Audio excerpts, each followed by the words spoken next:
ওকে দেখো, এখন আমরা একটা সাইড শেষ করলাম যে শ্রেণী ব্যবধান দেওয়া থাকলে কেমনে মধ্যক নির্ণয় করতে হয়। ঠিক আছে, এখন আমরা হচ্ছে এই পার্টটা করব যে শ্রেণী ব্যবধান দেওয়া না থাকলে কেমনে মধ্যক করতে হয়। ঠিক আছে, তো দেখো এটা আমরা মুছে দিই।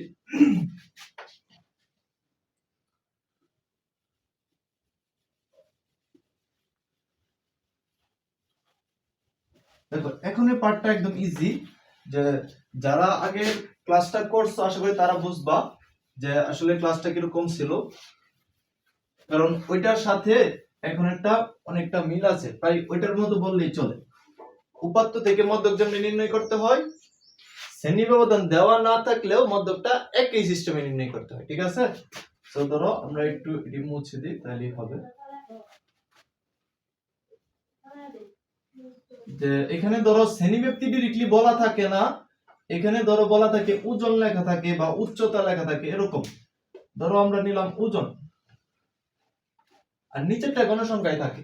ধরো ওজন কিরকম, যে ধরো 40, এখানে 10 ব্যবধান করে দিতে পারে, আমি 5 করে দিতেছি, 50, 55, তারপর হচ্ছে 60। ঠিক আছে, এটা ধরো কুইশন, এটা হচ্ছে ধরো উদ্দীপক। এখন আমার প্রশ্ন হচ্ছে মধ্যক নির্ণয় কর।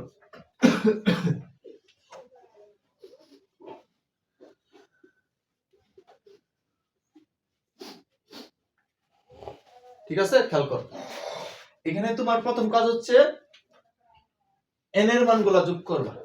ঠিক আছে, n এর মানগুলো যোগ করবা। তো n দেখো কত, 2, 4, 5, 9, 6, এগুলো যোগ করবা। ঠিক আছে, এগুলো যোগ করবা। সবার প্রথম কাজ হচ্ছে n এর মানগুলো যোগ করবা। দেখো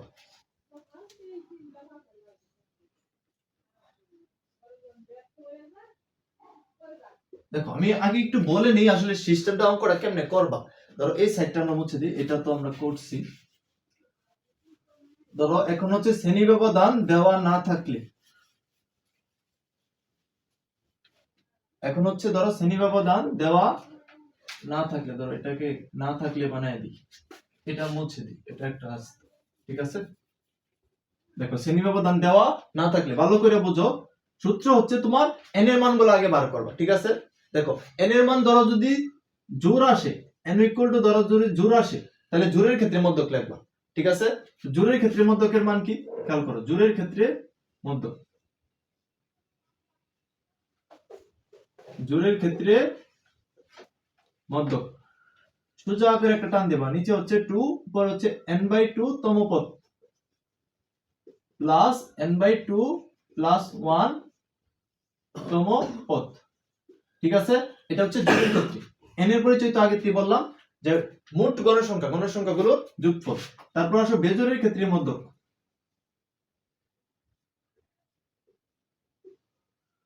বেজোড়ের ক্ষেত্রে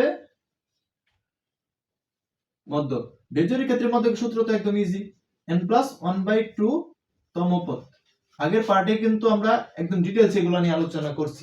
ঠিক আছে, তারপর আবার বলতেছি, খেয়াল করো, n+1/2 তম পদ। ওকে, তাহলে এই যে দেখো এখানেও তম পদ আছে, উপরেরটার মধ্যে তম পদ আছে। আগের অংশটুকুর মধ্যে কিন্তু বলছি যে তোমাকে যদি তমপদ বার করতে হয়, সারণী থেকে যদি তমপদ বার করতে হয়, তাহলে একটা বক্স অবশ্যই লাগবে, এটা হচ্ছে ক্রমযোজিত গণসংখ্যা। ঠিক আছে, তাহলে তোমার তো ধরো এই যে শ্রেণী দেওয়া আছে, গণসংখ্যা দেওয়া আছে, তুমি আরেকটা বক্স করবে, এটা হচ্ছে কি ক্রমযোজিত গণসংখ্যা। খেয়াল করো, তাহলে তুমি কি লাগবে, মধ্যক নির্ণয়ের জন্য, মধ্যক নির্ণয়ের জন্য প্রয়োজনীয় সারণী নিম্নরূপ।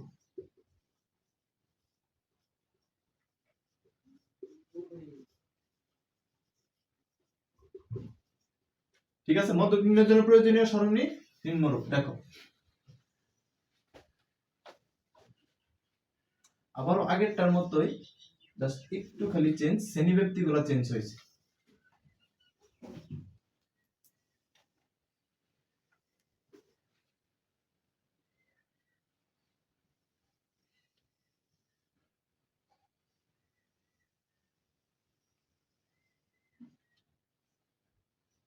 ওকে, দেখো প্রথম হচ্ছে আমাদের ওজন, তারপর হচ্ছে গণসংখ্যা, এই যে এগুলা পূজন, তারপর গণসংখ্যা, তারপর হচ্ছে ক্রমযোজিত গণসংখ্যা।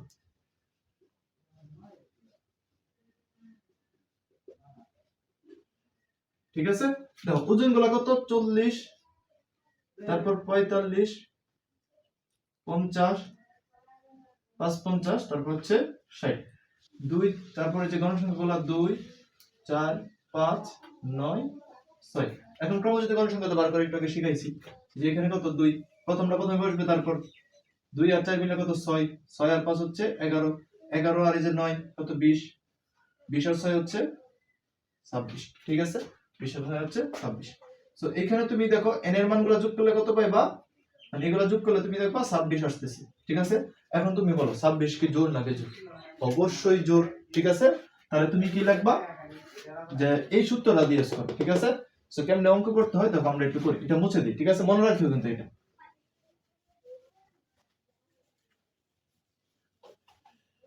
দেখো ভালো করে খেয়াল করো, যে তুমি লিখবা এখানে n equal to 26, যা জোড় সংখ্যা, যা জোড় সংখ্যা। ঠিক আছে, n equal to 26 যা হচ্ছে জোড় সংখ্যা। তাহলে তুমি লিখবা যে জোড়ের ক্ষেত্রে মধ্যক, জোড়ের ক্ষেত্রে মধ্যক,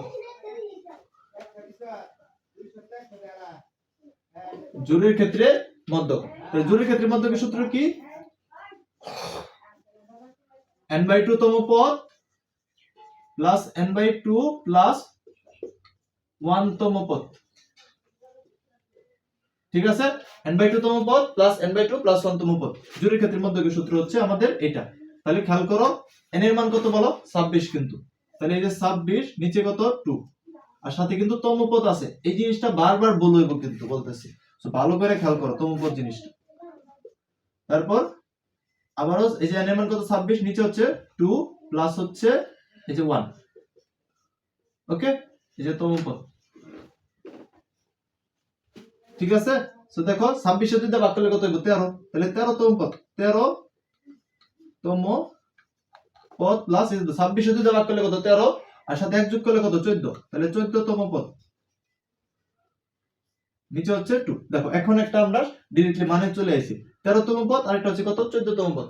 এখন এই তম পদ কইতে বুঝতে হইব ক্রমযোজিত গণসংখ্যা থেকে। ঠিক আছে, তুমি এখন বলো 13 কই আছে, এই যে 11 এর ভিতরে কি 13 আছে, নাই। তাহলে 20 এর ভিতরে কিন্তু 13 আছে। তাহলে এই বরাবর কত আছে বলো 55। তাহলে 13 তম পদের মান কত বলো 55। ওকে, ওর প্লাস আছে, প্লাস দাও। পরে কি 14 তম পদ না, দেখো তো এই 20 এর ভিতরে কি 14 আছে না, অবশ্যই আছে। তাহলে 20 তম পদ হচ্ছে কত 55, আর নিচে হচ্ছে 2। ঠিক আছে, সো 55 আর 55 যোগ করবা, যোগ করে 2 দ্বারা ভাগ করবা, তাইলে হয়ে যাবে 55 আর 55 হচ্ছে ধরো 110, আর নিচে হচ্ছে 2। ঠিক আছে, এই ঘুরে গেলে 55ই আসবে, বুঝছো?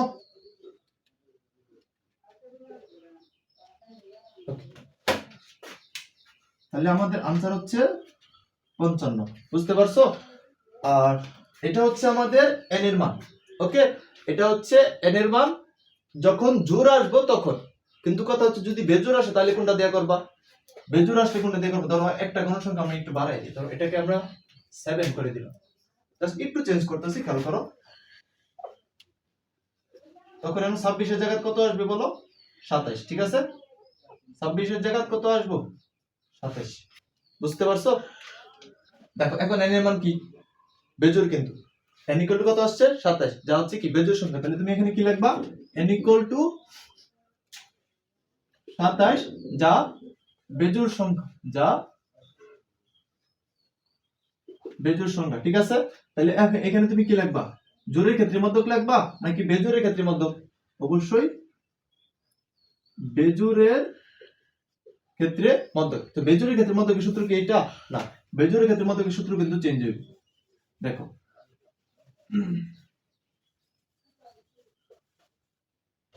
বেজোড়ের ক্ষেত্রে মধ্যকের সূত্র কি, n প্লাস 1/2 তম পদ। ঠিক আছে, n এর মান কত বলো, এখন কিন্তু 27, 27 যোগ হচ্ছে 1, নিচে হচ্ছে কত 2, এত তম পদ। 27 আর 1 কত 28, আর নিচে হচ্ছে 2 তম পদ। তাহলে 28 2 দ্বারা ভাগ করলে কত হইব? 14 তম পদ। 14 তম পদ। এখন তুমি দেখো 14 কোথায় আছে?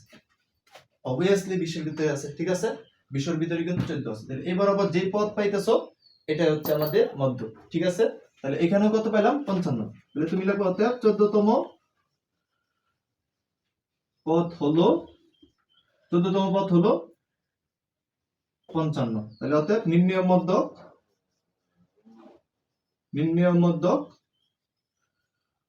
55। ওকে, সবটির ক্ষেত্রে এই লাইনটা লিখে দিবা যে নির্ণয় মধ্যক হচ্ছে 55। সো এই হচ্ছে মোটামুটি আমাদের আজকের এই ক্লাস। সো কেমনে এই জোড়ের ক্ষেত্রে মধ্যক বার করতে, বেজোড়ের ক্ষেত্রে মধ্যক বার করতে হয় এটা কিন্তু আমরা বিগত ক্লাসে শিখছি, ঠিক আছে? আজকে কি শিখলাম? যে শ্রেণী ব্যবধান আসলে সারণী থেকে কেমনে মধ্যক নির্ণয় করতে হয়, ঠিক আছে? সারণীর ক্ষেত্রে দুইটা ভাগে নির্ণয় করতে পারে, একটা হচ্ছে শ্রেণী ব্যবধান দেওয়া থাকলে, আর একটা হচ্ছে শ্রেণী ব্যবধান দেওয়া না থাকলে, ঠিক আছে? সো মোটামুটি সম্পূর্ণটুকু এখানে আলোচনা করা হয়েছে।